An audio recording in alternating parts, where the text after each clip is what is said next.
Alright guys, so before I get started in the video, I want to show you guys the turn signals on the new taillights and how the brake lights look. Someone commented in the last video asking about that.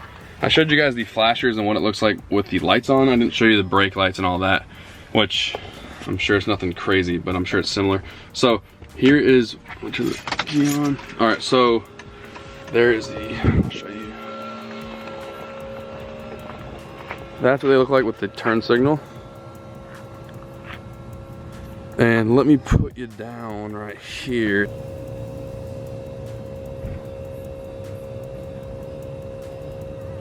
Like I said, guys, I had to do a follow-up video from the 5 things I love about the truck. So I had to do the 5 things I hate about the truck. Now, I don't actually hate anything about this truck. It was hard to find a list of things I even disliked about the truck, mainly because I've pretty much done everything that I didn't like. I've pretty much fixed it all. So some of these might be pretty stupid, but oh well, I needed to make a video. So guys, so I guess number 1 would be that I hate about the truck would be just how wide it is. And again, I made it that way, so this isn't like GM's fault by any means. I wanted a stance, so to me, it's worth having, just to have the look. But if you guys are going through drive-thrus or, you know, drive-through ATMs and stuff, you can pretty much kiss an ATM goodbye, because you're gonna have maybe ½ an inch total to go through those. And my truck's probably too tall for it anyway, so I just park near it and go to them. But that would probably be the first one.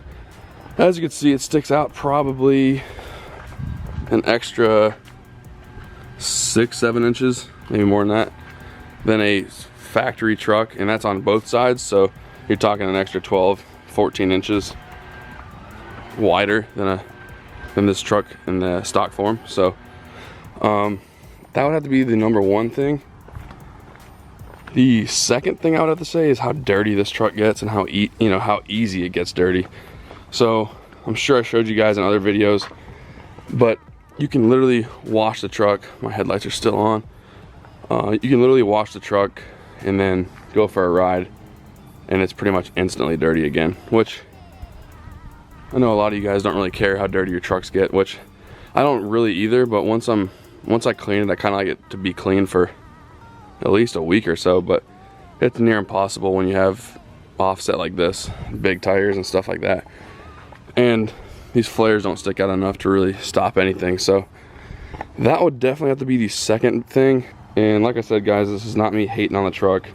I know some of you guys are gonna be like, oh, well, if you hate the truck so much, get rid of it, give it away. Well, shut the hell up. But the next thing I would have to say would be the fuel capacity on this truck.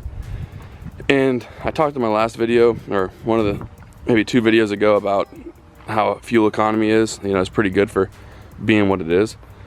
But they advertise a 26-gallon tank on this truck, and there it is.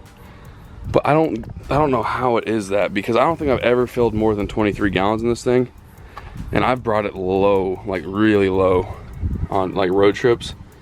And this is, I got the sump on this thing, if you can see that. So I got the sump, so it pulls directly from the lowest point of the tank, so I can get every little bit out of there. And that, I think the most I've ever put in there is like 22.8 gallons or something like that. So I don't know where the other like 3.2 gallons are going. So that's kind of a pain. And I feel like 26 gallons would be plenty if I was actually getting that much, which I may be, but I don't know. It just seems like it runs out of fuel pretty fast. So that would be the third. The fourth thing I would have to say, and this is just a stupid one, like I said, it's hard to come up with things I don't like about the truck, because I've pretty much fixed everything I could, and it would have to be the heater on it. And I do live in Florida, and so I rarely need to use the heater, but as you guys know, I do go to Michigan, and even in the summer it gets chilly up there, and in the winter it does get cold here. Like right now it's like in the 50s, so it's not bad, but the heater does take forever to heat up. Like You literally have to drive it for like 10 minutes for it to actually start heating up, which I don't know if it's all Silverados of this year, but I've noticed it's kind of a pain, but not a big deal living in Florida. I'm sure it's a big deal for other people if you guys have to deal with it. But that would be the fourth, I think the fourth. The next thing, and this is a big complaint by a lot of people that have these trucks, and it's the frame coating. Let me see if I can get a better picture.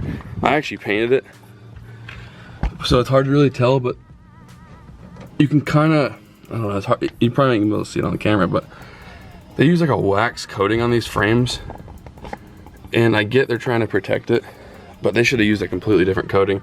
Over time, it starts getting like a brownish color, starts flaking off, and then if you guys ever want to coat your frame, you got to get all that off. You got to use like a heated pressure washer or a, you know, a type of chemical that'll strip it. And so it's kind of a pain to coat your frame when you got that stuff on there, because you got to get every little bit of it off. I just kind of chipped away these parts that were looking the worst, and I painted it. So maybe one point I will do the whole frame, kind of just overhaul the whole truck. I do live in Florida, and a lot of people brought up this in the last video or one of the other videos, and they said that, you know, they're talking about my fender flares and how they're gonna ruin my paint because of Truck Masters video.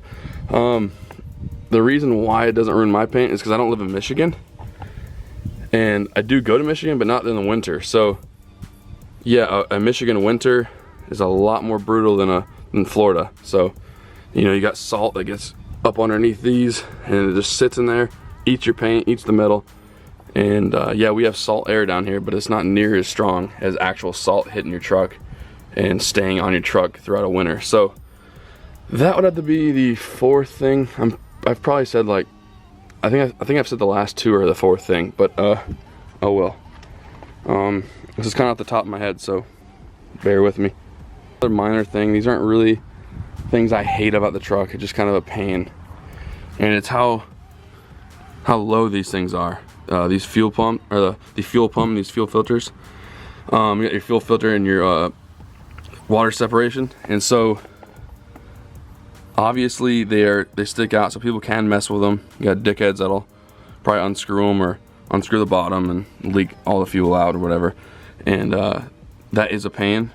But also, if you use your truck for any type of off-road use, I don't beat the hell out of my truck, but it does go off-road every once in a while. Go play around out of my lease, and all it takes is a big rock to hit that, puncture a hole in it or whatever, or something to kick up and knock a hole in it or knock them off. So alright guys, so here's the honorable mention of the things I don't like about the truck.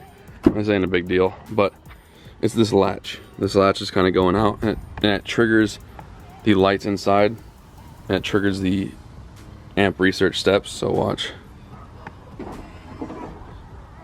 So this is kind of going out. It's not triggering those to drop down every time. Sometimes it will work, like it'll trigger them to go back up, but see, they don't. You gotta press this and go back down. Not a big deal. I will fix it eventually. Hasn't become a pain to me, really. Just one of those inconveniences, but not a big deal. So yeah, I thought I'd mention that too. I'm sure other people are wondering why some of their lights aren't coming on and off. This does trigger a lot of the stuff on the inside of the truck. So if you're having some issues like that, definitely check this out. There's a lot of wear on these as you're going in and out of your truck. I mean, think about how many times you do this. So see, works great.